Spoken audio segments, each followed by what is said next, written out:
Hello students, మీరు ఇదివరకే TS epass స్కాలర్షిప్కి apply చేసుకున్నట్టయితే ఆ స్కాలర్షిప్కి సంబంధించిన స్టేటస్ ఎలా చెక్ చేసుకోవాలో ఈ వీడియోలో చూద్దాం. ముందుగా మీ వెబ్ బ్రౌజర్ ఓపెన్ చేసి సెర్చ్ బార్లో టీఎస్ ఈపాస్ అని టైప్ చేయాలి. టైప్ చేసిన తర్వాత మీకు ఇక్కడ అఫీషియల్ వెబ్సైట్ అనేది కనిపిస్తుంది.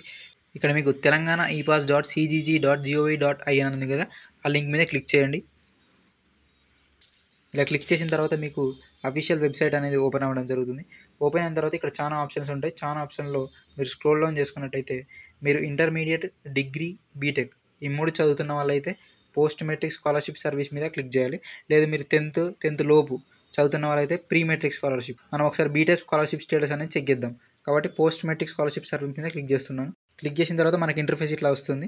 ఇందులో చాలా ఆప్షన్స్ ఉంటాయి. మొత్తం 12 ఆప్షన్స్ ఉంటాయి. ఈ 12 ఆప్షన్స్లో మీకు 7th option post matric application status అని కనిపిస్తుంది కదా, దాని పక్కన నో యువర్ అప్లికేషన్ స్టేటస్ అని ఉంటుంది. దాని మీద క్లిక్ చేయండి. క్లిక్ చేసిన తర్వాత ఇక్కడ కొన్ని డీటెయిల్స్ అయితే అడుగుతుంది. Application number, academic year, SSC exam number, year of pass, SSC pass type and date of birth. Application number వచ్చేసి మీరు ఎప్పుడైతే నెట్ సెంటర్లో స్కాలర్షిప్కి అప్లై చేసిన తర్వాత వాళ్ళు ఒక ప్రింట్అవుట్ ఇస్తారు. ఆ ప్రింట్అవుట్ మీద అప్లికేషన్ నెంబర్ ఉంటుంది. ఏ ఇయర్లో అప్లికేషన్ స్టేటస్ చెక్ చేస్తే ఆ ఇయర్తోనే ఆ నెంబర్ అనేది స్టార్ట్ అవుతుంది.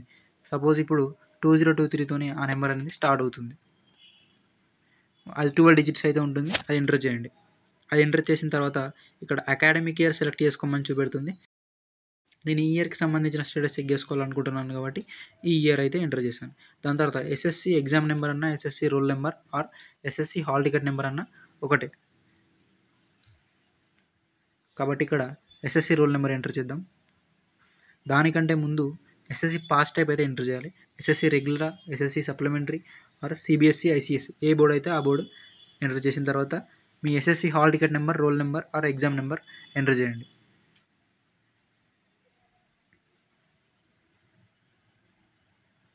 ఎంటర్ చేసిన తర్వాత ఇక్కడ పాస్ ఇయర్ అడుగుతుంది. ఇయర్ ఆఫ్ పాస్, మీరు ఏ ఇయర్లో ఎస్ఎస్సి పాస్ అయ్యారో ఆ ఇయర్ని ఎంటర్ చేసుకోండి. తర్వాత ఇక్కడ మీ డేట్ ఆఫ్ బర్త్ అనేది ఎంటర్ చేయాలి.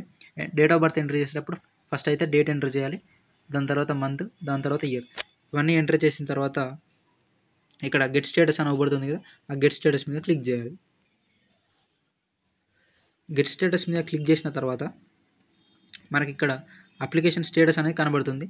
మనం ఎప్పుడెప్పుడు స్కాలర్షిప్ అప్లై చేసామనేది ఇక్కడ కనబడుతుంది. ఇలాగే దీన్ని స్క్రోల్ డౌన్ చేసుకొని కొంచెం లెఫ్ట్ కనుక్కున్నట్టయితే application status as on today ఉంది కదా, దాని కింద చూసినట్టయితే pending district officer for sanction, UID verification done, bank account confirmed, hard copy not yet received. ఇలా అప్లికేషన్ స్టేటస్ అయితే చెక్ చేసుకోవాలి. మీరు స్కాలర్షిప్ అప్లికేషన్ ప్రాసెస్లో నెక్స్ట్ స్టెప్ ఏం చేయాలనేది ఈ స్టేటస్ మీద డిపెండ్ అయి ఉంటుంది. ఇక్కడ మనం చూసుకోవచ్చు ఫీ అనేది రిలీజ్ అయిందా లేదా అని కూడా ఇక్కడ చూపెడుతుంది. దాని తర్వాత మన ఏ డాక్యుమెంట్ అయితే కన్ఫర్మ్ అయిందో ఆ డాక్యుమెంట్ యొక్క డీటెయిల్స్ అయితే చూపెడుతుంది. డాక్యుమెంట్ వెరిఫై అయినట్టయితే ఎస్ అని చూపెడుతుంది. డాక్యుమెంట్ వెరిఫై కాకపోతే నో అని చూపెడుతుంది.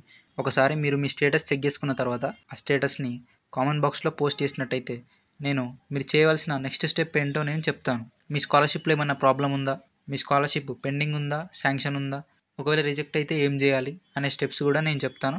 కాబట్టి తప్పకుండా కామెంట్ బాక్స్లో పోస్ట్ చేయండి.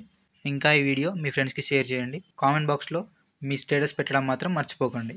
ఇంటర్మీడియట్కి సంబంధించి, స్కాలర్షిప్కి సంబంధించి, ఎంసెట్కి సంబంధించి, 10th క్లాస్కి సంబంధించిన వీడియోస్ మన యూట్యూబ్ ఛానల్లో అప్లోడ్ చేస్తుంటాను. కాబట్టి తప్పకుండా సబ్స్క్రైబ్ చేసుకోండి.